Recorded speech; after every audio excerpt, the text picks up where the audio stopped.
In opening government, we have stopped saying Delta, I'm bad at math. That's that.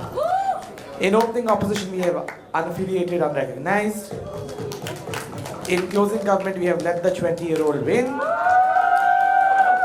And in closing opposition, we have Robin got lost in Shaurya's curly hair. Judging with me are Milosh, Satvik, Shraddha, and Snigdha. On the motion, this House opposes the idealization of democracy. We call upon the Prime Minister. Here.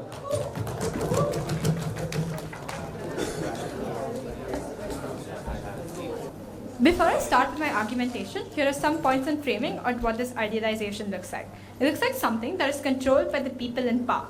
It looks like politicians like Modi saying, the status quo is perfect, we have a perfect democracy, there is no flaw in India right now. It looks like people start challenging democracy because they believe that the status quo is actually imperfect and democracy isn't all that good. But it also looks like that it's idealized by the people in positions of power.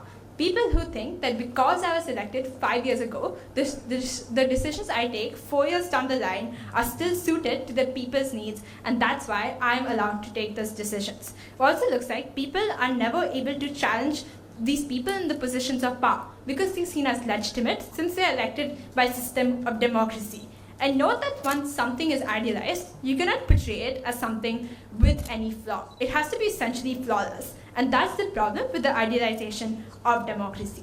I want to note that even if social justice movements try to promote their ideas of democracy, saying that you should vote for something that affects you, it's much better on our side of the house as opposed to on their side of the house. Because they don't use the word democracy. They're likely to use the word that something is going to change if you can vote. First, I will do some preemption as to why voter turnout does not reduce on our side of the house and why we still have accountability.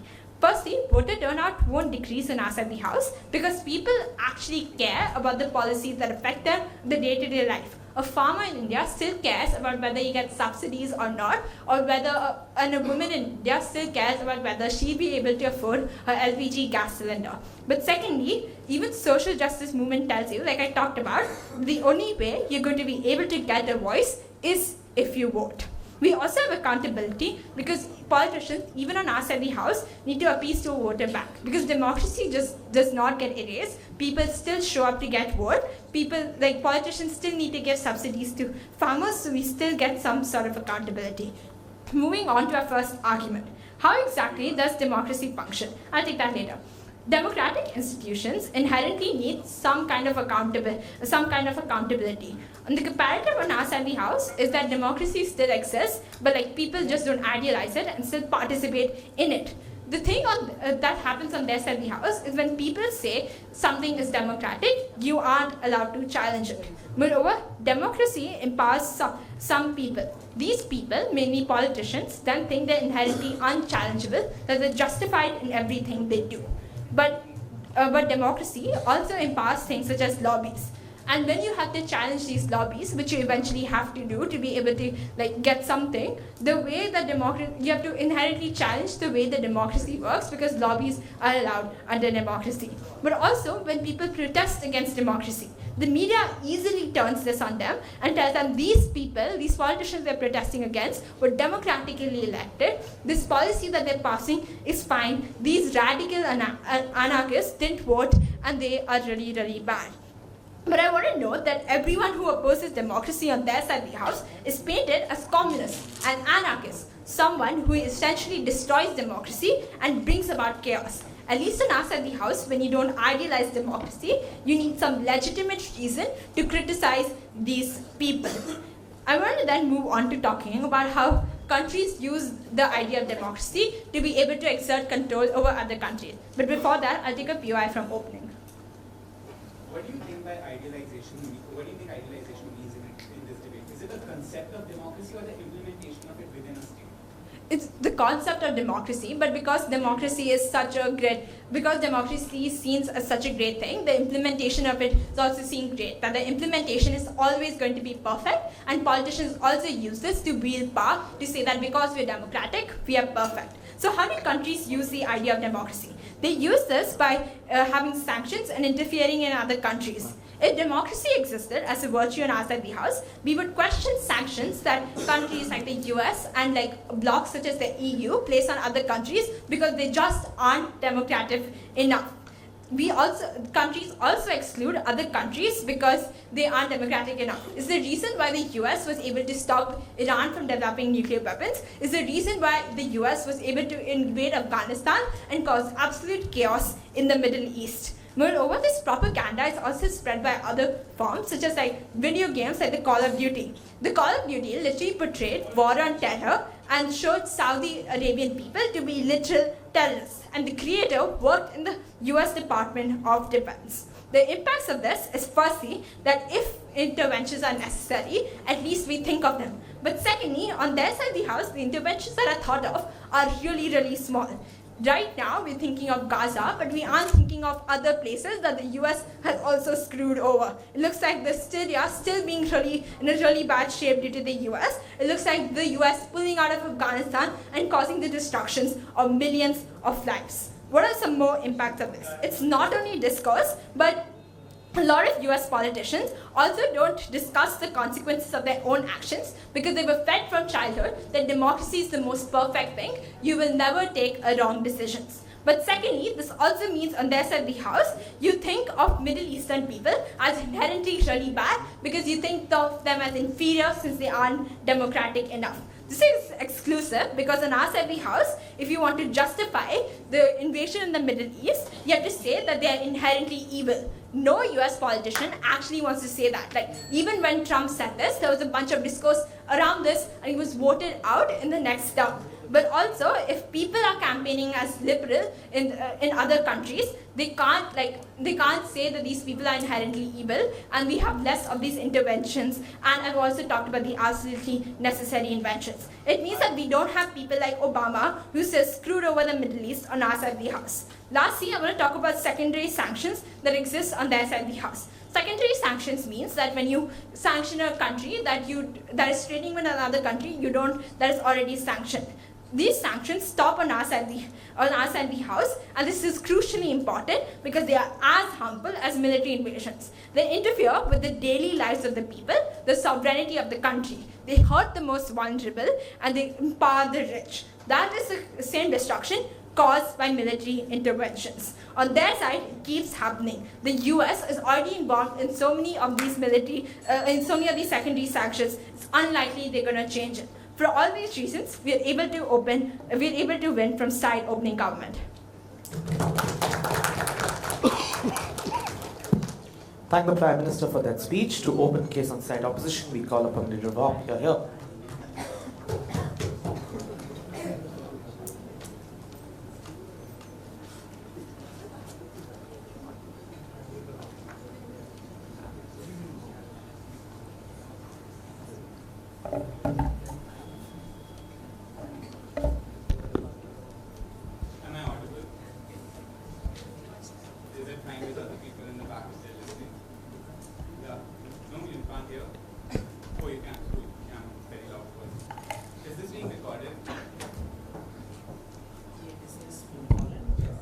Okay, fine. If it's being recorded, I just want to thank my mom, my sister. I want to thank my girlfriend and Anshna and Meghna, who have always been here to listen to me rant about debates after I lose them at times. But I also want to thank my teammate because if you see our team name, you can tell we don't have really a SOC. So it's usually just us sitting in the middle of the night prepping motions, or if not that, for the past 7 months we go to comms alone and make other friends. So like, I'm just glad that he has always been there with me even though we don't have a SOC. Fine. Give me 1 second.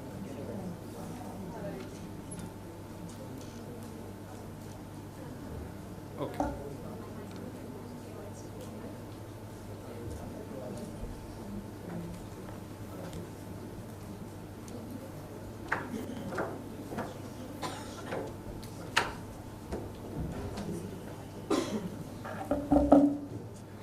Okay. Hi everyone, my name is Raghav, pronouns he, they. I'll take a POI from opening off after the second minute for like a clarification, and then from closing, just have them ready.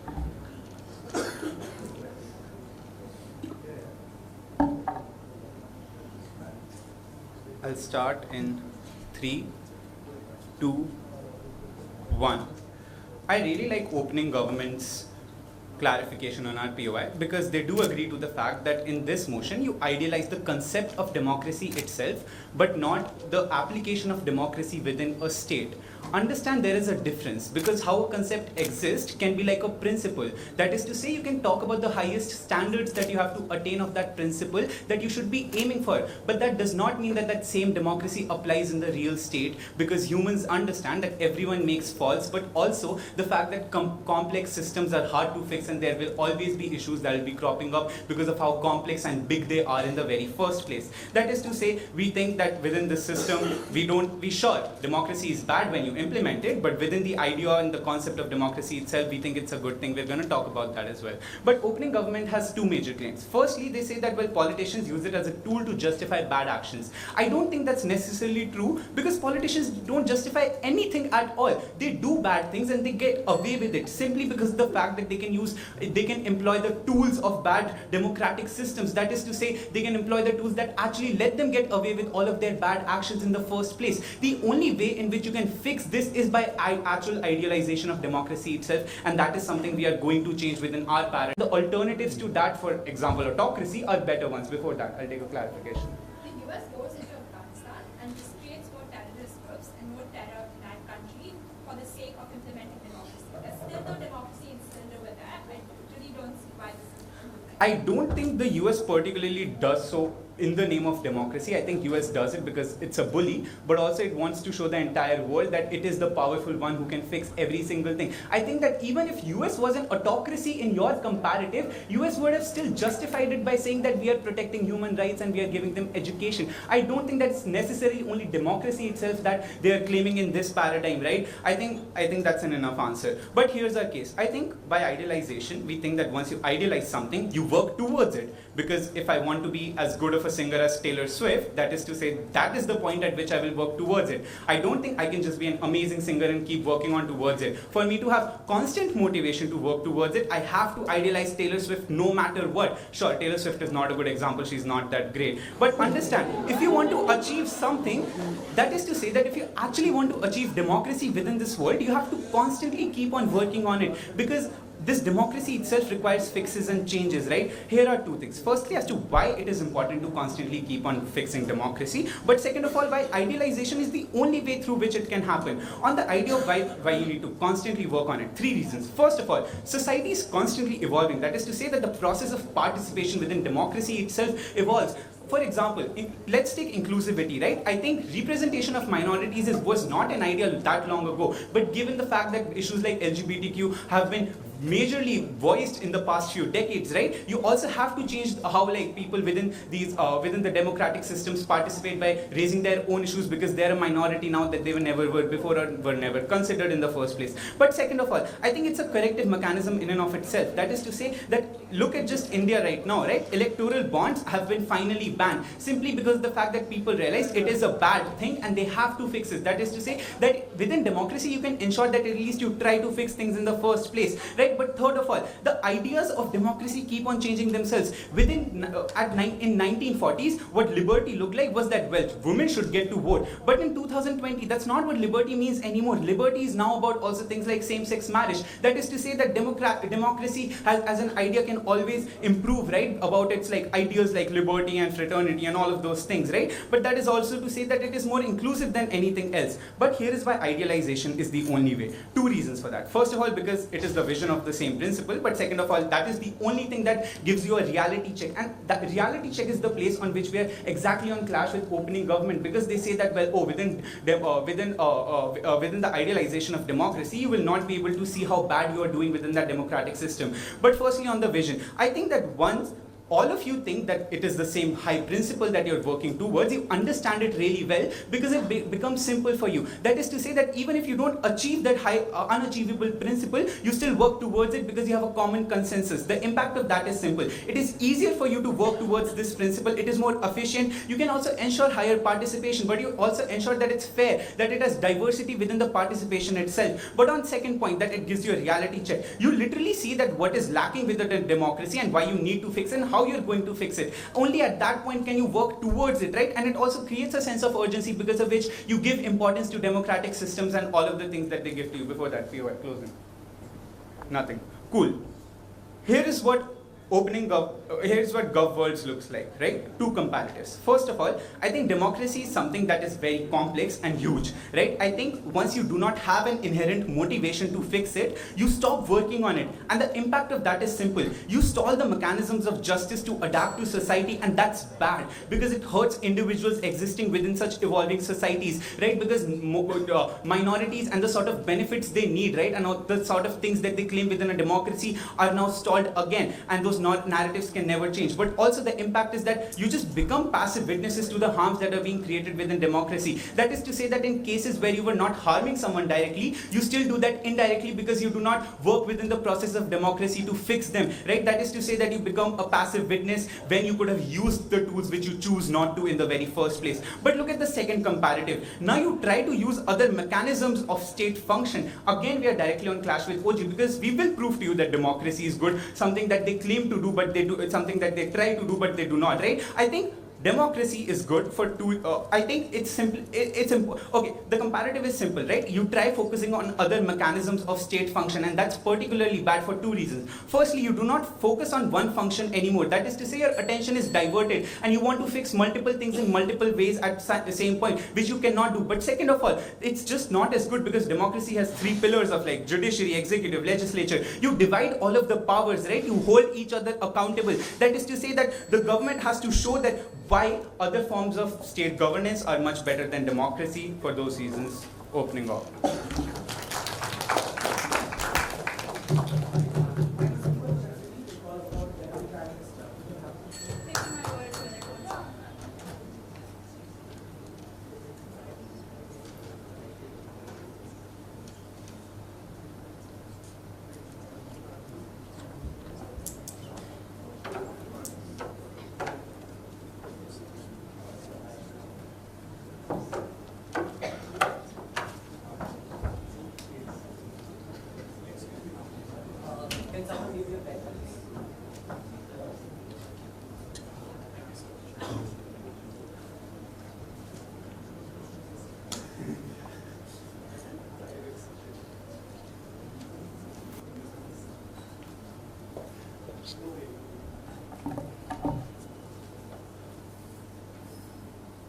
Cool. Am I audible?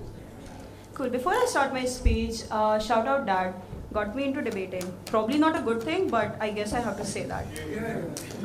Secondly, shout out to my current coaches and my old ones.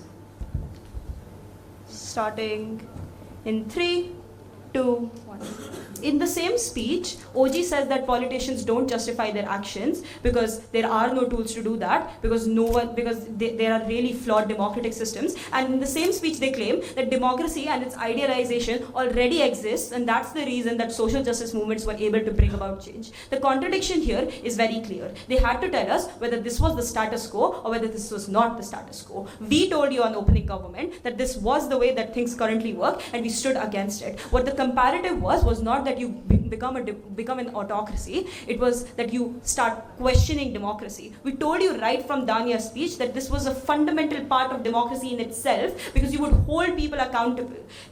Firstly, I just want to clarify why this is the ideation of what democracy looks like right now. 3 reasons for why there is the capacity to control this and say that politicians are the good ones and the status quo is perfect. Firstly, I think most of the media that we have in the world right now is controlled by those that are in power. They're the ones that control CNN. They're the ones that control Aaj Tak. There's Modi on Aaj Ki Baat. But the second thing here is that most people consume mass media. No one goes on Tumblr and reads really long anti-democratic things because no one is like me and no one reads all those things. But the third thing here to say is that you always think about the idea of democracy on a comparative. This is exactly why Danya Danya's idea stood. Because the United States says, we're the democratic ones. Look at Syria, they're not democratic. Look at Afghanistan, they're autocracies. They're forcing their women into hijabs, and they're the ones that are horrible because of that. This is exactly what we said in Danya's speech. They were ignoring this. But there are two reasons why there is the incentive to do this too, given the fact that the capacity exists. Firstly, I think you have to justify the fact that you hold power. The way that you do this is you say your decisions are good. You say your decisions are representative of the people that elected you in the first place. But the second thing here is just that you're always competing with other people. So if you concede the fact that your democracy is not the perfect version of it, that's exactly the point at which your competitor will come up and say they're the ones that will serve everyone. That's exactly the view and idealization of democracy that you have, is always going to be about the status quo. That's exactly why people think that the status quo is perfect, and that's why politicians take no decisions. Thank you for conceding that. But secondly, on social change, I just want to tackle this. It took 60 years for us to get the change that they wanted to talk about, exactly because everyone who protested was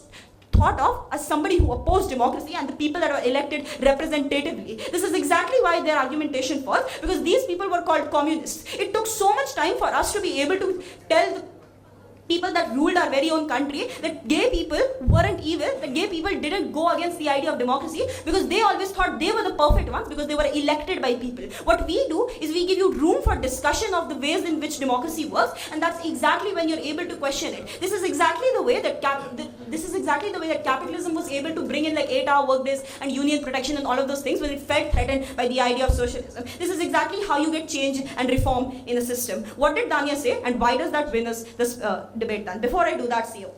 This is really convenient. Modi controls everything on our side, but on their side, you decide things are bad and fight for your rights. Yeah, I think on the comparative, it just becomes much easier for you to be able to criticize politicians. What that means is that if Modi says something, he can't say it's anti-democratic. He has to say that this is particularly in this way, specifically wrong. What that means is that you can oppose that particular thing, but you can't oppose democracy. He has to say that the way that the implementation of same-sex marriage works on like TV has to be, oh, this is not anti-democratic. This goes against this particular thing that's in this particular law, that's in the constitution, and that's when people go out and oppose it, and that's when they have the room to oppose it. This was about the capacity to do this. On a comparative, we win that. No, won't be taking one.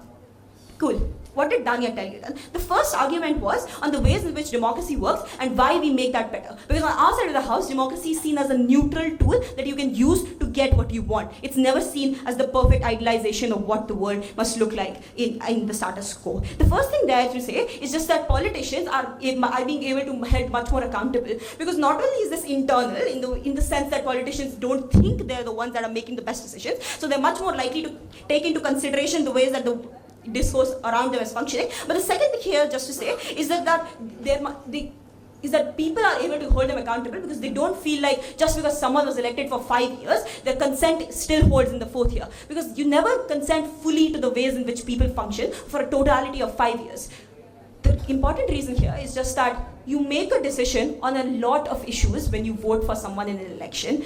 The macro decisions that you make should not affect every single policy that affects you at the end of the day. What happens when there is discussion and what happens when there is accountability is you're able to talk about the smallest issues that affect you, and you're able to make decisions that are not only macro but also micro. Sometimes this is the most important thing because policies come up really, really urgently. But the second thing here was just that we have much better, but the second argument that Daniel gave you was that the ability for states in the Western world to be able to justify things like military interventions and sanctions on countries is much lesser. We didn't say that the US stops it completely. We said when the US wants to do it, it doesn't just happen. You think about whether this is important and this is necessary, and that taking a step back is what is so important. Because if democracy and bringing it to countries is so important, we only bring it to the best countries that actually need it on our side of the house. What that means is that if it's good, it becomes more efficient and it becomes better in the ways that it progresses, and that's exactly good. Their response to this was just, oh, the US bullying people is actually good. We told you that never happens for 2 reasons. Firstly, I think that when the US invades Afghanistan, it's not like Afghanistan just goes, oh wow, it's really cool that we have the US interfering. The leaders within Afghanistan tell people that the US is an evil entity who's invading us. What that breeds is an anti-West sentiment, which means you're unlikely to listen to anything that the US ever tells you. But the second thing here is that this just makes more and more terrorists. Because the way that you make terrorists in the first place is you radicalize them. You tell them that all systems of power are hedged against them. The way that they worsen it is by making more terrorists. Because you said that the evil world was attacking you, now they are attacking you. That's exactly the reason that Iraq had so many terrorists after US invaded. The impacting of all of this is that in their best case, you only care about a few countries. You only care about Gaza because it's so publicized. You never care about Syria and Afghanistan and conflicts that have gone on for a longer amount of time. On our side, you have the capacity and the incentive to care more. And the impacts of this is not just that you have more discourse around these policies itself, but that you stop viewing people from the Middle East as inherently bad in your own in your own country and in the interactions that you face with them every single day. This is incredibly important and the most important within this debate, because this is singularly the one thing that impacts countries as a whole. This impacts every single person within this country. Even if nothing else stands, the idealization of democracy is the one thing that will never let democracy itself work at its best. Very, very proud to oppose. Thank the Deputy Prime Minister for that speech. To conclude the opening half of this debate, Deputy Leader of Opposition, here.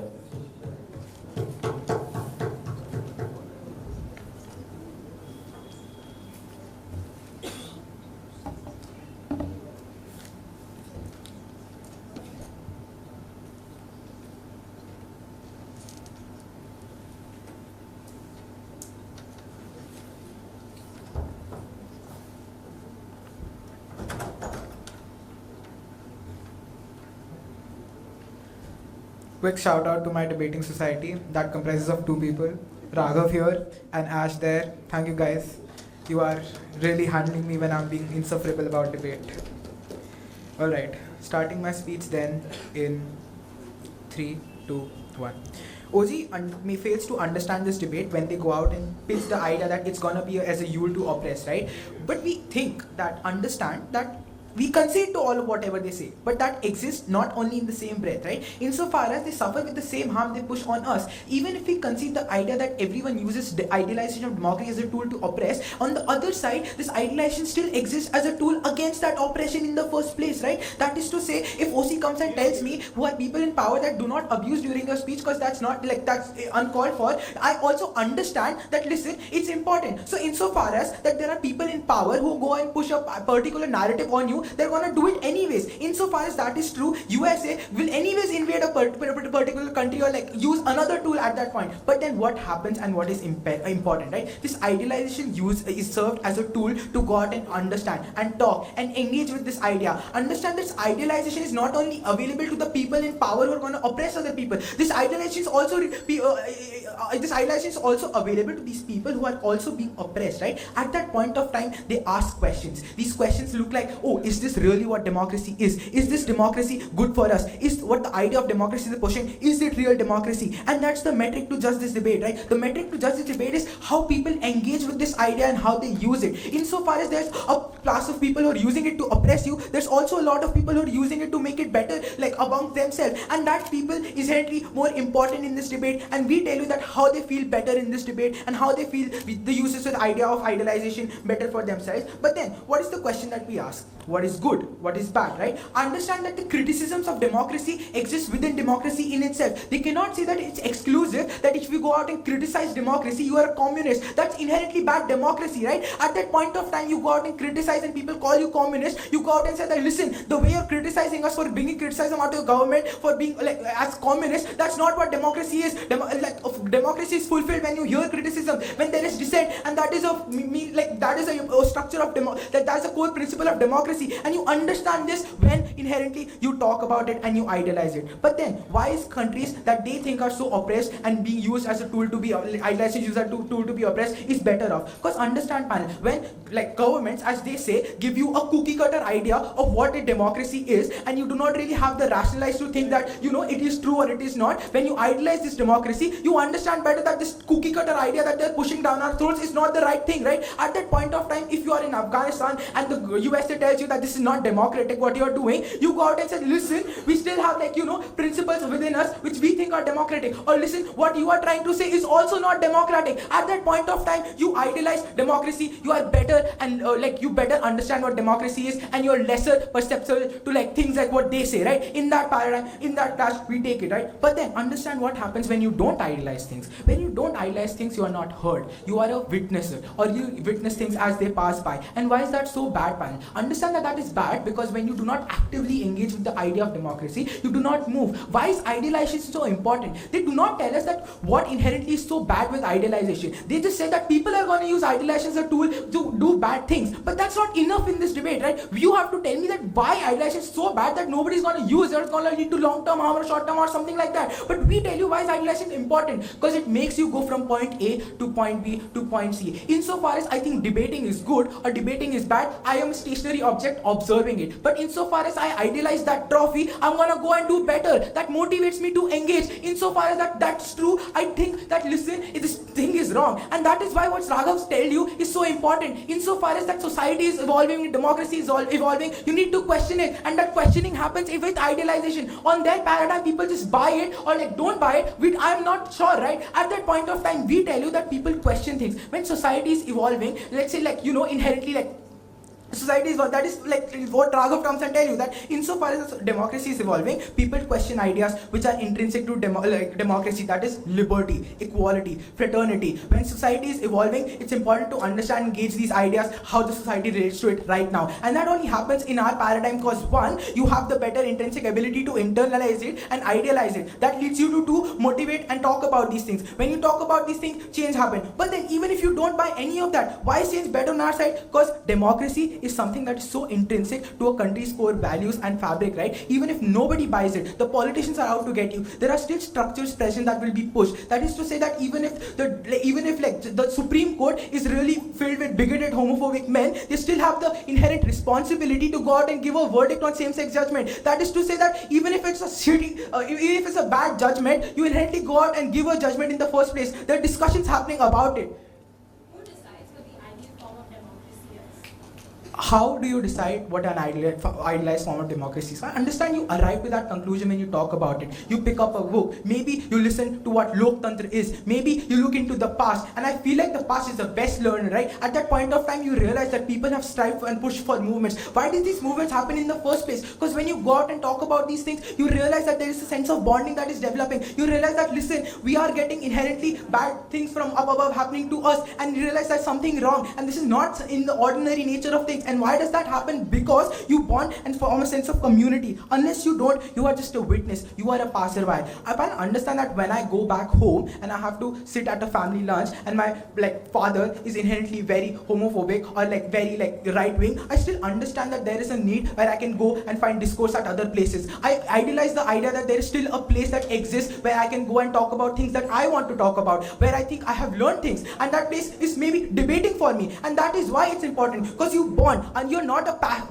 witness. At that point of time, I realize that insofar as I'm talking about things that are inherently bad in this society, I get to question them and I get to realize that, listen, this is wrong. And even if I don't have an idea of what democracy is and what this idealized democracy is, I still know that I can look back to the past and realize that there were people who were deeply entrenched and they have now attained rights and they have attained enfranchisement, and that is because there is discourse and there is an idea that you look up to. Insofar as that is true, even on an individual level, that if I want to be buff, I will go to the gym. I will idealize probably Arnold Schwarzenegger or something like that. At that point of time, I will move from point A to point B. At that point of time, I'll find a sense of community and I'll realize that, listen, this is inherently bad. And even if you do not buy all of that and you want to just rely on the one claim that media is a tool and people are going to use and everything is controlled by media, we tell you that all of that still exists symmetrically, right? Even if idealization is not a tool, people will use things that are other there, right? At that point of time, idealization is the only escape for the people who are not who are being oppressed by the same idea. At that point of time, they use these tools to understand and better themselves,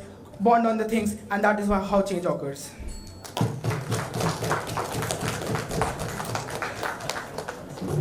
We thank the Deputy Leader of Opposition for that speech. To extend on side government, call upon the Member of Government. Here. Am I audible? Can you guys hear me? On the back.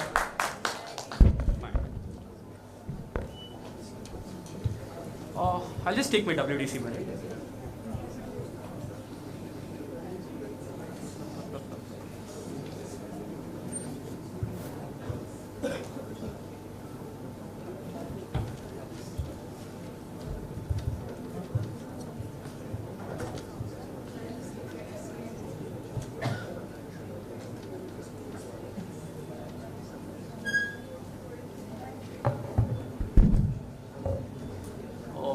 Just a couple of few shout-outs before I start my speech.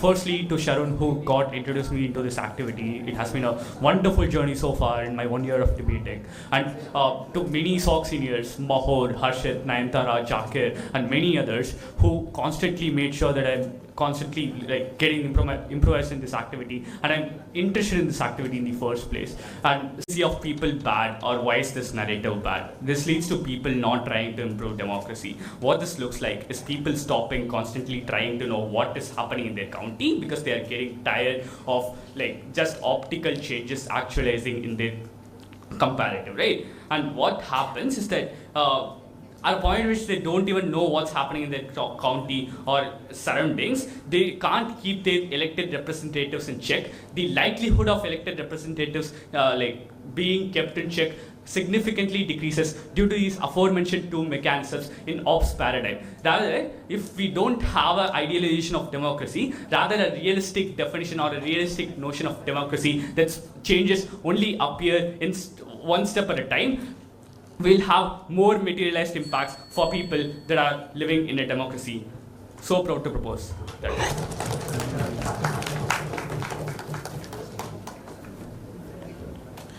We thank the member of government for that speech and now call upon the member of opposition. Here.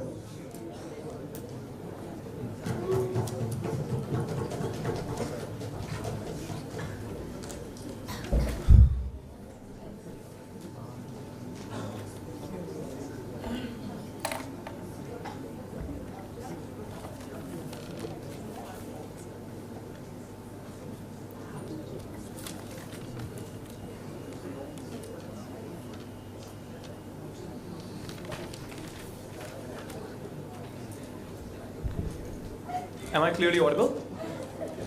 All right, before I begin, I'd like to thank Robin for doing this tournament with me. It was extremely nice. And I'd like to thank Lavanya for programming him to the debater here today. All right. She taught you a lot.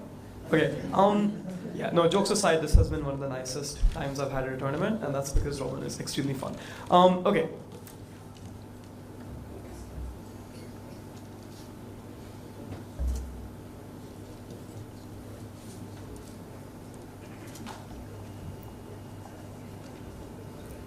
People have dreams, and on-site government, they constantly start having nightmares. Because note the meaning of this motion is that you have actual aims. An opening opposition identifies this correctly, and you aim towards it. There's a few questions they don't answer. First, that OG points out, what if the aim is bad? What if you aim for a world where Modi or Rahul Gandhi or whoever, we don't really care, the authoritarian leader gets elected without any power disputes at all, no one calls them out. And if that is your perception of what the correct democracy is, OO is wrong. You can idealize democracy as a world where people play the game to get votes, and hence whoever got into that power is legitimate, which is their question to OO. OO doesn't answer this. The second question they don't answer is, what is this idealization in an everyday level? What is it that gets them up in the morning and gets them to the voting booth? What makes them go canvass for someone who they believe in? But third, and this is the most important question that CG also points out, what happens when you fail? What happens when you don't get your election candidate in? What happens when you don't change the world? Guess what? You still keep going. And that's the CO case, those three links, and it's simple as that. You didn't prove this. First of all, why is it that the narrative is good? First, opening government says this is controlled by Modi because Modi is authoritarian dictator. First, note how flippant this is because then they have zero comparative. They control apparently everything about your life. You just believe whatever this man says. This is totally irrelevant. We think that the narrative of democracy comes from the first time you hear about it, which is the formation of states. And at those points, you integrate what you think is real. What does this look like? First, it's explicitly against one party because these states are close creations. There are places where in India, we have different states who all wanted to be independent and did not agree to a government until they were given a government that gave them the rights to maintain some level of independence and push against each other. Second, it was against one party because it criticized the majority party who was an independence movement leader, because then they didn't want them to have all the power against, say, minorities before. This is why Ambedkar is known just as much as Nehru, despite never being the prime minister of our government, despite being a constitutional framer. Even though he wasn't in power, he got that respect. Third of all, it's the justification of your legitimacy as a party to being from the people. It's not your justification because you're patriotic. It's not your justification because you're nationalistic or you respect a Hindu minority or a Muslim minority or whatever. It's because you got voted in, which means that every year you have to justify it again with voting. That is important because it means whatever narrative you push changes. That means you have to constantly appeal to people. But fourth of all, you have to respond to criticisms and stay transparent because that's how you look cool. Because if you're someone who is really, really good at democracy, you're really good at being the best person for the people, it requires you to debate people publicly, to point out that these journalist questions are easy to respond to. Second, it forces a bottom-up conception of reality.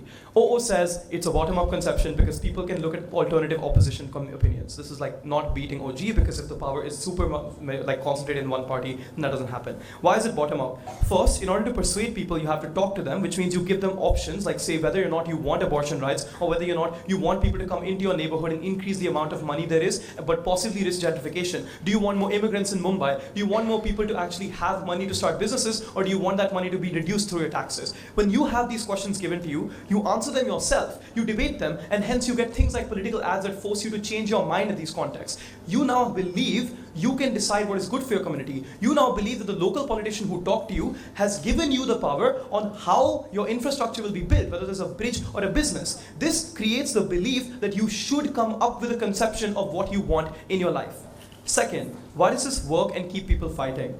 First, it's about the rights that you are owed. Corrupt officials seem natural on-site government because without an idealization of democracy, it's a bastardization of it. You believe this is natural. You believe that the way democracy works is that elites control it and that the rich people control every single part of your lives. If the police officer abuses you, you think this is normal. You grow up feeling like this is a part of life. You simply avoid it and keep living. But on our side, you know that you have rights because they're enshrined in the constitution for you, so you fight back against it and say that this is not okay. Second of all, it looks like your world becoming much better in the future in your mind, while on government it seems to get worse. If you believe OG's alternative belief, Modi's bad, he's controlling everything, Trump is evil, even though Miloš thinks it's a good candidate, at that point it's significantly harder for you to believe the world can change. The future that we show you is nicer. We show you that your communities can get better, they can have jobs, they can have businesses, they can have some level of respect. Movies like Trial of Chicago 7 that show you that these offensive trials which aren't very effective can have judges fired. Places like movies like Bhutna 2 that talk about the importance of your civil liberties and your duty to go vote, make it so that you think there's a future. On their side, when there is no future, it's not worth fighting for. Anyone who is fighting for it is naive because they're ignoring what the now is. They're not getting a job, instead they're going and voting for someone. They're wasting time that is being put into something that wouldn't have been useful otherwise. But finally, that time and energy doesn't go away it doesn't get sacrificed at all on-site government. Because if you go to vote and you don't think the democratic system works, then you feel like you're losing out on more tangible things like your job. That means that you don't spend time going to the voting booth and listening. Third, why does this work? This is actually important as why you will not fail and get hugely dissatisfied and stop working towards this at all. Opening government. Sure, you get up to vote, but you get up to vote every 5 years. On our side, we still question the government because you care about things that happen to you. I know you're a bit young, but elections happen like every month. Local elections happen, state elections happen, and if you don't get up to vote, you get up to petition, you join a protest, you go and talk about some corruption that happened in your local neighborhood, you work in the party that wants you to constantly be involved. This is obviously not true. Why is it that it works? First, you participate in elections and you talk about things that are happening. This looks like people not just working in elections to make sure their party wins, it looks like them running for office and talking about their concerns. It looks like them saying that we want protections from this specific policy that's screwing over our everyday economic lives. That is important because it's a huge incentive for funding. This works. OO doesn't explain this because they just say you vote. Voting isn't inherently good. Why is it good? It's because parties have to cater to you much more when you're blocked, while the alternative is when you don't vote, they want you to keep not voting because you might be a risk to them. At that point, often they continue increasing regulations for you to become a voter through things like ID laws. This is why black people in America who don't vote and think the system doesn't work for them are often pushed back against by Republicans because they never express themselves in the elections. When you're a voting bloc, you can be a swing. You can change the election so people care enough about you to give you things like infrastructure infrastructure and money, tiny things like this happen. Even if they happen once a year, you feel like you've succeeded. Second, accountability, because you talk about what happens in your local area. If a bridge isn't complete and you think that it should be complete in the ideal, then you go towards it and focus on making sure it is complete. But third, hope. Every day you get up with a purpose. You feel like something can change in the morning. You feel like your identity has a meaningful something, like a meaning to it. Every time you work in the party and canvass for your local candidate, you feel like you've achieved something because you have total short-term benefits as well. You feel like you've had someone else sign a form that you gave them. You feel like someone else listened to your argument. And that means your everyday life feels like it's less grim and depressing. On the other hand, if you try other methods like, say, protest or simply surviving, you can go into things like crackdowns where governments don't care about you because you're not a population that could swing the election against you. But finally, rhetoric. It's much harder to attack Mexicans when they vote for you. It's much harder to attack someone who is lower caste when they're part of the elections, which means the way the society talks about you changes as well. We think that minorities are scared of voting, and we hope that they continue to do so in the future because they idealize democracy. Closing opposition. We thank the speaker for that speech, and to conclude the case for side government, call upon the government to appear here.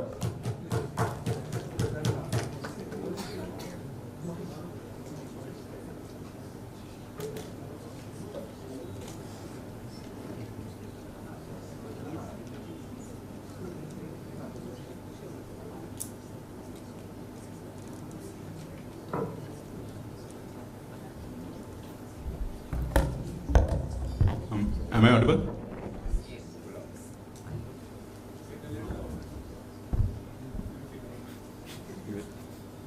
Yeah. Audible in the back? Yeah, cool. Give me like 30 seconds.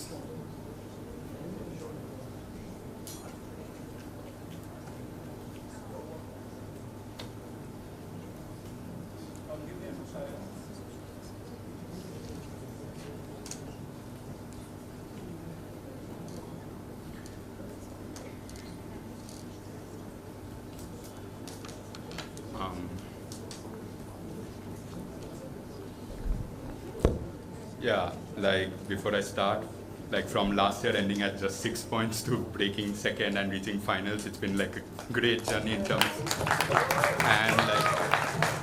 of thank yous. Big thanks to everyone from the SOC who made me love this activity. And lastly, I will thank my teammate because he didn't thank me. So yeah.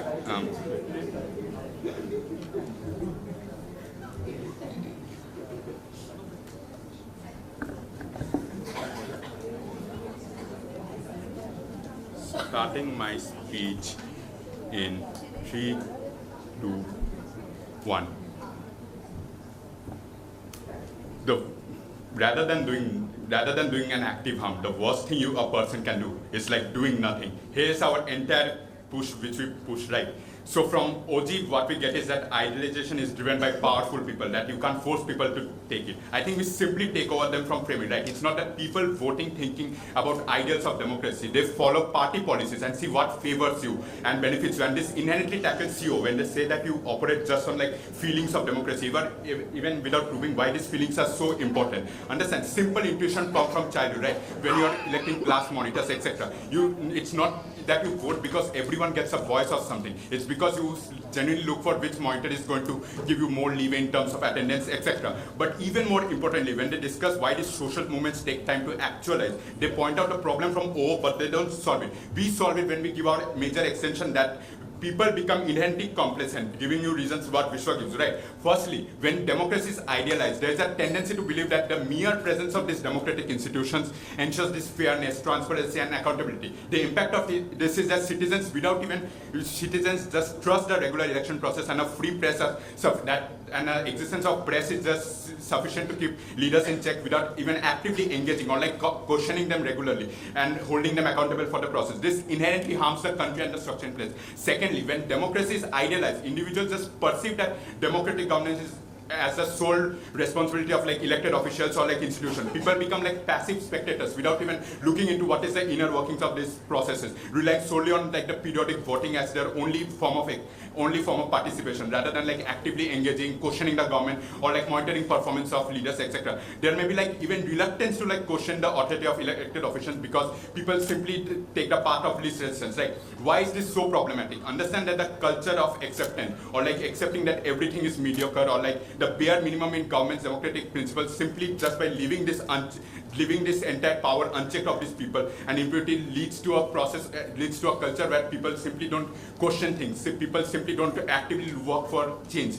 Leaders just exploit these citizens' complacency to consolidate power. This looks like they suppress them, they dissent them, or like engage in corrupt practices because no one is actually looking for it. Simply on scale of impact, understand that there's huge number of people who earlier actually would look for stuff or like look to improve things, simply lose out on their voice or like gradually lose out on their rights. They simply don't have the mechanism of change which the entire purpose of democracy is, right? So clearly on that scale metric we take over our opening. But secondly, then why do we take over our opposition benches? Understand that the entire case is that only through idealization people get to change it. I'm unsure as to why people just believe in this random ideas will actually improve or like make them changes. Here's where we are different from opening, right? It's not like you actually see democracy being harmed in a country and you feel for some country in the Middle East. It's the fact that it can happen to you as well one day, right? One day the visceral images shown to you, it's the same thing that can happen to you as a person. It's the proximity of problems at the cause. People inherently don't care about these random countries or principles of democracy.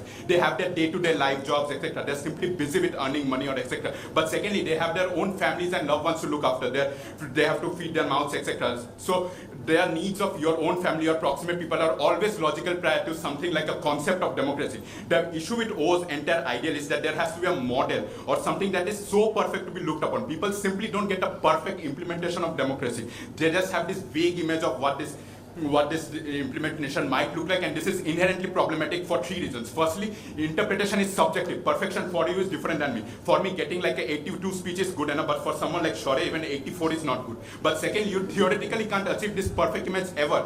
Books are written by different people. They have their own ideas, their own incentives, and it's not like you will never get so many people on the same page. But thirdly, they say that you get reality check. I'm unsure as to where you get this reality check from, and even then, where is the motivation to work from? There is no trophy of democracy or like a poster of some buff person who inherently motivates you to just work towards your goals, ideals. There simply doesn't exist a model which they are talking about. But then why on a comparative? It's theoretically impossible to achieve this ideal and then pure. Do you think that if you believe in heaven, the world seems horrible because it's not good enough? Or do you feel good every day because you're getting closer to heaven? That's the case. But it doesn't mean that I will actually walk towards that heaven. It simply just exists. It's not that I'm motivated by it or like I actually work upon something. It's like what I'm born with, right? But secondly, then why then on a comparative we believe it's theoretically impossible to achieve these ideals? Citizens expect democracy to solve all problems and fulfill all their aspirations, leading to like a disillusionment or dissatisfaction when majority of the times these expectations are not met. This essentially is problematic because it destroys this trust in institutions and a process at a point in time when people inherently can't meet. Firstly, due to bureaucratic delays. Second, different representative expectation being met, etc. But lastly, people get polarized. Understand that political debates might become increasingly more polarized with individuals or groups viewing their opponents or enemies or democracy rather than their fellow citizens with valid concern. This fundamentally undermines the principle of democratic deliberation and compromises the principle when a person who you are not seeing eye to eye with the problems being addressed or like the principles, etc. You simply see them as an opposing party. You don't see them as one of your fellow citizens. You look at them as someone who opposes your own ideals, which is firstly inherently subjective, what we prove to you. So then why? Yeah, sure. All CO does is prove why democracy is good, but then CG says that all people are complacent. Complacency is higher when you stall mechanisms of justice to adapt to society because you don't know what to work towards in the very first place because all you know is your current system.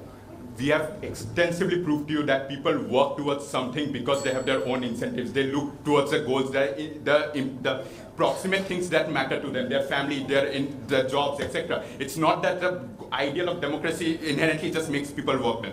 So why then, what's so bad on the government comparative? It's not a one-size-fits-all solution, right? For some countries, like democracy might genuinely not be the best alternative, or like or like there can be better alternatives in terms of like different governance structure like DAOs, etc., like democratic. This inherently prevents the existence of this new type of democracies or like people even exploring other alternatives. But like secondly, like not everyone actually gets to vote or actualize their power of democracy. Like there will be people at the end of the day whose voices are not inherently heard. At that point in time, these people inherently loses the faith in the system. These people inherently just feel that there is no place for them to go. This entire process of idealization just leaves this minority group of people and without any ideas to look after or anything. So for all these reasons, extremely proud to oppose. Propose. Thank the speaker for that speech. To close this debate and case aside opposition, opposition whip, here.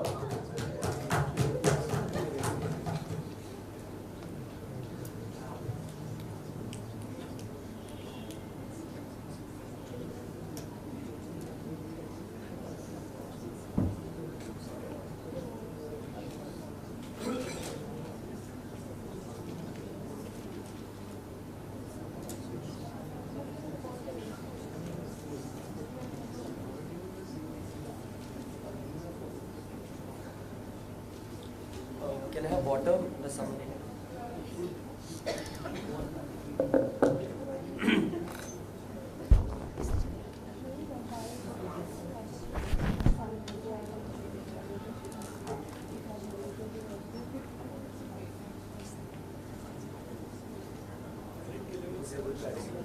All right. Hello everyone, my name is Robin. I'll be doing opposition whip. So shout out to Shaurya for being an amazing teammate. He has lovely ideas. Yeah. Secondly, I have a streetwear clothing brand called Raw and Rugged, so everybody please follow it. You can search RAWAND on Instagram, so do give it a follow. Okay. Starting my speech in 3, 2, 1. Let's engage with closing government. Closing government's cases, people develop high expectations, then they will be disappointed, then they will lead to complacency, and they won't do anything. Here are 4 flips of this argument. Number 1, small achievements are likely going to be framed as success because they're one step closer to your dream. It makes you feel happy because it makes you feel that you have achieved something and your efforts have actually led to some value. Second mechanism, there are incentives for you to self-rationalize that this was actually a good achievement even if it's not the best. The reason is people don't want to feel that they literally did the waste thing right. And induction pump being, if someone's effort did not ended up them actually breaking at some tournament, they're likely going to self-rationalize. At least you learn something because you don't want to feel like shit. The third mechanism, small changes are proofs and precedents the system can change. The reason is that now there is a precedence that something can actually happen. This means this gives you the motivation and literally the push for you to actually work harder and to go a step further, primarily because you have get to n+1, now you can go to n+100 slowly and slowly, right? Even if the change is slow, the change can happen. The recognition of the existence that the change can happen is so important for people. Therefore, even if on our side there are small incremental changes, those are very good because it allows people to actually go forward. The fourth mechanism is that parties literally make money by pushing people to protest against the government, and they can literally do this by giving them an idea and imagery of a perfect world, a utopia, which can be fed to them, which actually leads them to push forward. But all of these mechanisms will only make sense if I prove the comparative. While the comparative, it's actually complacency, and all the mechanisms are flipped, right? Mechanism 1, you are accustomed to your system because you live it every day. It becomes so normal, it becomes the default way for you to see your life. The way you see democracy is by everyday experiences. Once your everyday experiences are actually bad, you think this is the normal, right? And you get accustomed to it. And you get the second mechanism is that change is generally a hard thing, right? Because it requires time, it requires effort, it requires you to leave your duties and actually go to protest. Given the cost is actually so high, therefore in a world where you're not constantly pushed to get your image, you're probably not going to make that effort. Presumably, they just assume that on our side, people are actually woke, and even opening comment said people really want to change their circumstances, except they never engage with the reality that change is hard, right? So this means that the only way you can do that is by giving an image, right? The third mechanism, you don't know if it can be changed. The knowledge of this, the fact that there is a better version of democracy doesn't exist unless it is fed to you, unless it is incepted in your mind, unless it is marketed to you by different things to actually give you a picture that this is the world we'll actually want to go forward. But fourth mechanism, people generally lack motivation because of a push. We think the push is necessary. What is the weighing of all of this? The weighing is probably this doesn't affect the upper middle class or like the upper class of the middle class. Shaurya explains that this debate is uniquely set for minorities. It is the minorities who actually need this push for them to actually come out for change. Otherwise, they would actually be complacent. Now, I quickly want to weigh why is it that you should place closing opposition above opening opposition. Here are 4 reasons for that. The first reason is opening opposition talked about some impacts, but all impacts can only only occur if there is an explanation about whether this narrative is promoted in a good way. Because OG is smart in pointing out, maybe it's a top-down approach, right? Maybe it's always marketed to you in a way that is actually negative. Sure explains it's done in a good way. I'll add more mechanisms. A, there are hundreds of ways by majority parties can actually use different narratives to dominate little minorities. You can literally use patriotism instead of things like things like democracy. Rather, patriotism would be highly effective because the love for the country is higher than love for a democracy, because country existed before democracy existed. So presumably there are hundreds of other ways. Exclusively, smaller parties can use this to allege bigger parties to show that this is the image that we want to achieve, to actually point out flaws in the current system and show you this idealized version of democracy is what we want to go for. But second mechanism, you can actually be very specific about it, right? For example, the example of Bhutnath, which actually talks about how voting can actually help. You can literally have movies, you literally have things like how protests can actually happen. The recognition of the rights is important. The weighing is, this proves opening option impacts because you need an explanation of whether it is done in a good way, right? The second reason why we would O is on the metric of can you succeed, because opening up is no solvency. Sure, exclusively gives you solvency. Once you talk about how once you have voter blocks being formed, how smaller parties can actually get much more beneficial because they have more voter turnout. But lastly, on accountability, the reason accountability actually gets benefited because once more number of people actually come out, they can actually see whether there is corruption in the system. They can actually point out if the electrical poll was actually set up or not. More number of people means more discussion and literally more discourse to begin with. Right? But lastly, Shaw explains to you how constitutions are good and the legal framework is good. This means you can actually file a lawsuit case against a particular company because you believe that this is an idealized version of democracy and I can achieve that. This proves solvency, O lacks solvency, therefore their impact doesn't stand. The last weighing against O is that O never actually deals with the idea that if you can fail, because failure is a part of life and failure is also likely. Because yes, this narrative exists, but change is not going to happen in one day. It's slow, it's recurring, because CG is right. You will get small incremental changes only. You're not going to get the world in one day, right? Rome wasn't built in a day, except this hope is important. This deontological impact of feeling that you will get to some place. This is important. Why? The first reason is frequency, because this hope is constantly in your mind. It clouds your mind with every decision you're making. Once you're thinking about going out to vote, once you're thinking about making small changes, this visualization is very important to explain why in the worst case of instances how you will cope up. But second reason, it's better for the everyday mindset. It literally translates to better relationships with majorities as well, because you believe the system can work and we can move to an idealized version of democracy. Last reason why O is out, because they never explain where does this debate matter. Shaw explains it uniquely matters only for minorities and significantly impacts minorities, because Shaw explains why they don't have alternatives. PY. Here's the answer. You don't care about democracy every day. You think about what you're going to eat. The data lies in when you see policies, whether you think about them in terms of what it does for you, which is inexclusive, since you're motivated by a positive feedback.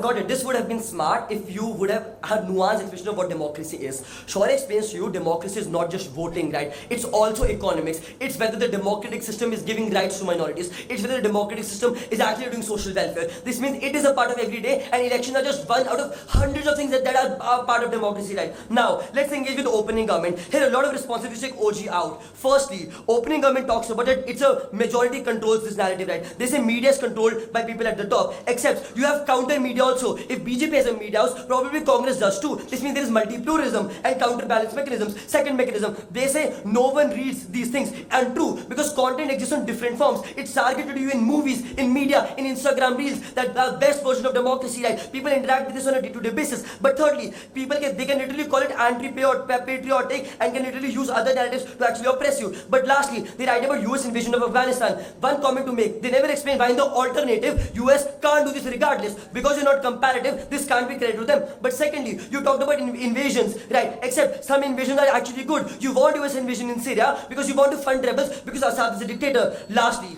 CEO wins this round because CEO explains is that this is very important for people, and because of this you can't, and it is complacency, and the only way you can succeed is that once a dream is actually being fed to you, and if you fail, it's all right, because this is hope which actually goes you on. Because of all these reasons, closing opposition. Thank you.